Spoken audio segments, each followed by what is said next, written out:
सभी भाई बहनों को प्रणाम। गायत्री महामंत्र। ओम भूर्भुवः स्वः तत्सवितुर्वरेण्यं भर्गो देवस्य धीमहि धियो यो नः प्रचोदयात्। ओम गुरु ब्रह्मा गुरु विष्णु गुरुरेव महेश्वर गुरुरेव साक्षात् परब्रह्म तस्मै श्री गुरुवे नमः।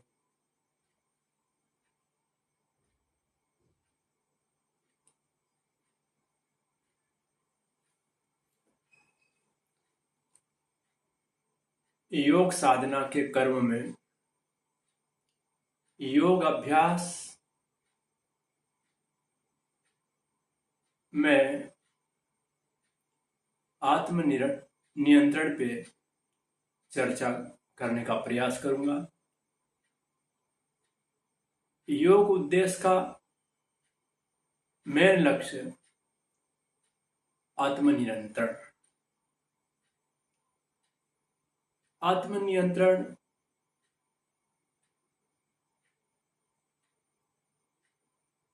व्यक्ति को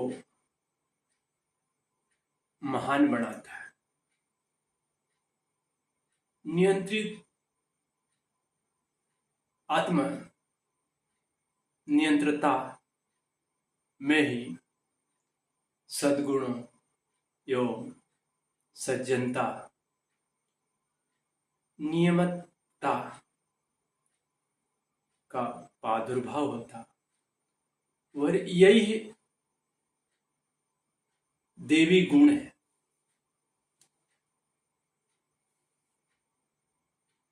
जिस व्यक्ति ने इस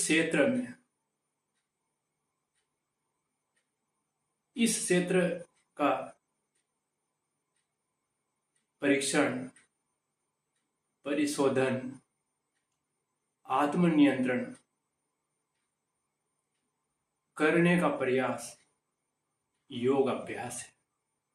और योग अभ्यास से सज्जनता, सादगी, सभ्यता, नियमितता आदि देवी गुण विकसित होने लगते हैं। जिस व्यक्ति में आत्मनियंत्रण नहीं है, वह व्यक्ति के अंदर दुष्टता भरे गुण भरे हुए रहते हैं, दुष्कर्म करता रहता और अपने कर्मों के आधार पर व्यक्ति गर्त में गिरता रहता। आत्मनियंत्रण देवी गुण का प्रादुर्भाव होने से यह परीक्षित होने लगता कि देवत्व के गुण विकसित होने वाले व्यक्ति अथवा साधक में वो दिखने लगता कि व्यक्ति सज्जन दिख रहा, उसके अंदर सादगी है कि नहीं, सदाचार है कि नहीं, शिष्टाचार है कि नहीं, नियमितता है कि नहीं। यदि व्यक्ति में यह देवी गुण नहीं है तो भाई बहनों, वह व्यक्ति को साधक नहीं कह सकते। कारण है कि व्यक्ति के गुण कर्म स्वभाव से व्यक्ति का पता लगता रहता कि व्यक्ति के अंदर कौन से गुण कार्य कर रहे हैं। इससे आभास लगाया जाता कि व्यक्ति क्या कर रहा है, उसका आचरण व्यवहार किस प्रकार का। आत्मनियंत्रण अर्थात देवी गुणों को प्रादुर्भाव, ये आत्मनियंत्रण के तीन पक्ष है। तीन पक्ष में पहला पक्ष व्यक्ति को व्यक्तित्व के निखार हेतु सादगी और सज्जनता सभ्यता और नियमितता जरूरी है। दूसरे आत्मनियंत्रण के दूसरे पक्ष में विचारों का नियंत्रण, यूं कहो कि मनोनिग्रह, सचेतन मन को निगृहित करना। हमारे मन मस्तिष्क में सचेतन मन कहीं अनावश्यक कल्पनाएं, विचारणाएं, उधेड़बन बुनता रहता, जिसका कोई औचित्य नहीं,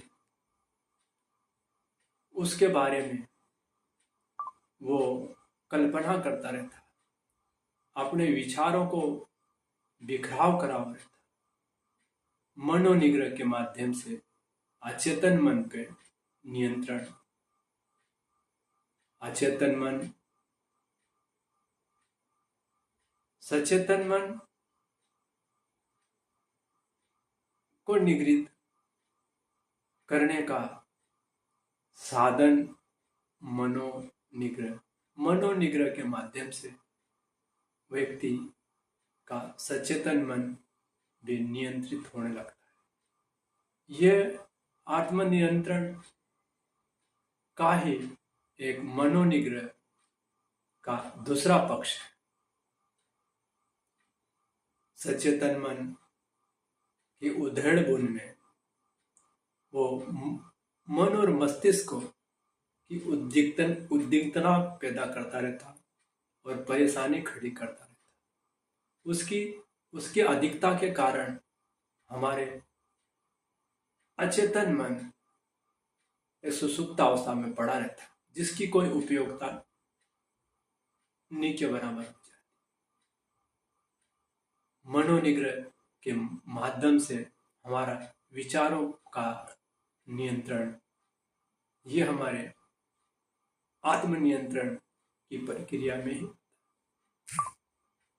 तीसरा पक्ष है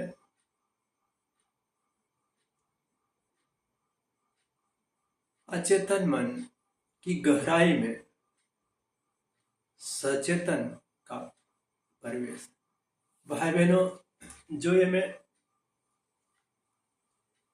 सचेतन, अचेतन और आत्मनियंत्रण की मैं व्याख्यान कर रहा हूं, ये विशेषकर हर व्यक्ति तो इस बारे में समझ नहीं पड़ेगी, किंतु यदि साधक यदि योग साधना कर रहा तो निश्चित कि इसके बारे में जान लेगा। सचेतन क्या है, मनोनिग्रह क्या है और अचेतन क्या है।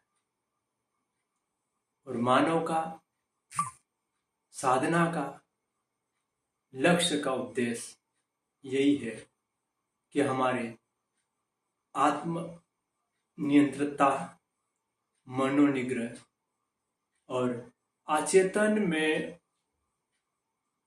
ये बहुत महत्वपूर्ण बात यहाँ पे आती है कि हमारे संस्कार, पाश्विक संस्कार जो चित्त में, जो अचेतन में घुसे हुए,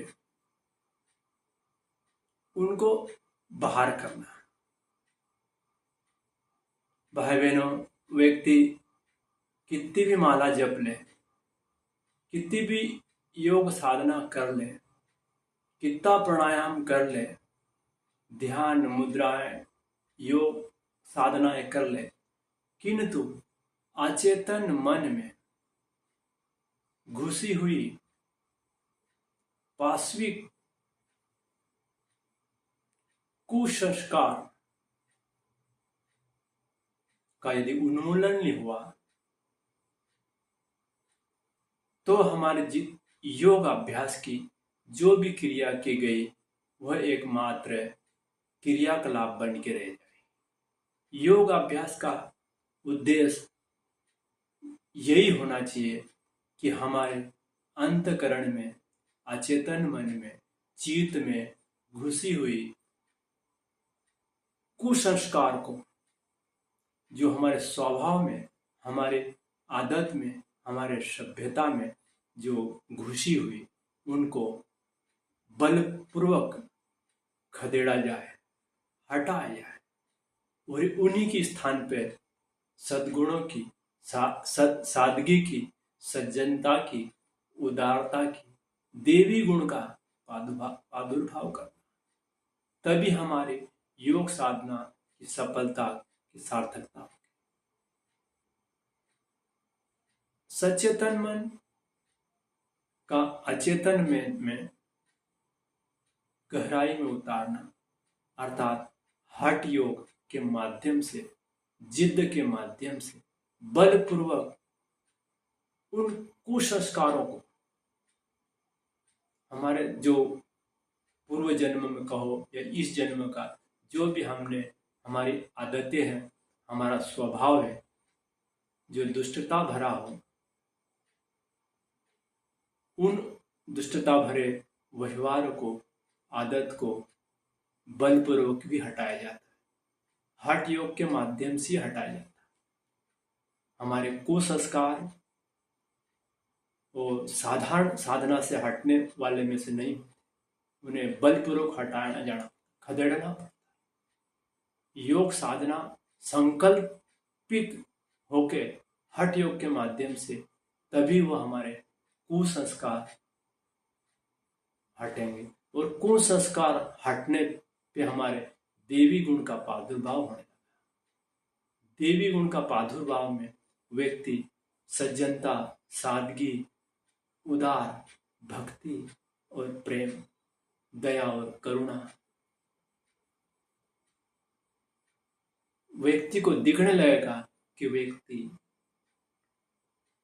के अचेतन मन, अंतकरण की गहराई में योग साधना का प्रभाव हो रहा, वो साधक बनने, देवी गुण का प्रादुर्भाव। यदि हमारे मन और मस्तिष्क के अंदर, सचेतन और चेतन के अंदर, मन में कुकल्पनाएं, कार्य में दुष्टता भरा और अंतकरण में हमारे कुसंस्कार हमारे आदत के रूप में वो हमें बार बार उभर के सामने आते, वो हम कार्य नहीं करने के उपरांत भी वो बाहर निकल आते, वही हमारे आत्मिक प्रगति में बाधा बनती। इसी के लिए हमें योग अभ्यास की जरूरत पड़ती। यही हमारी योग साधना का मूल उद्देश्य। योग साधना में शारीरिक में क्रियाशीलता बनी हुई रहती, मानसिक में चेतनता बनी हुई रहती और आत्मिकता में आत्मनियंत्रण, और आत्मनियंत्रण ये हमारा योग साधना का मूल उद्देश्य की पूर्णता। देवी गुण का प्रादुर्भाव, जब हमारा अचेतन में कुसंस्कार गलने लग गए, हट गए, तब हमारा सुपर चेतन से तालमेल होने लगा। सुपर चेतन अर्थात परमात्मा से हमारा संपर्क स्थापित होने लगा। आत्मा का परमात्मा से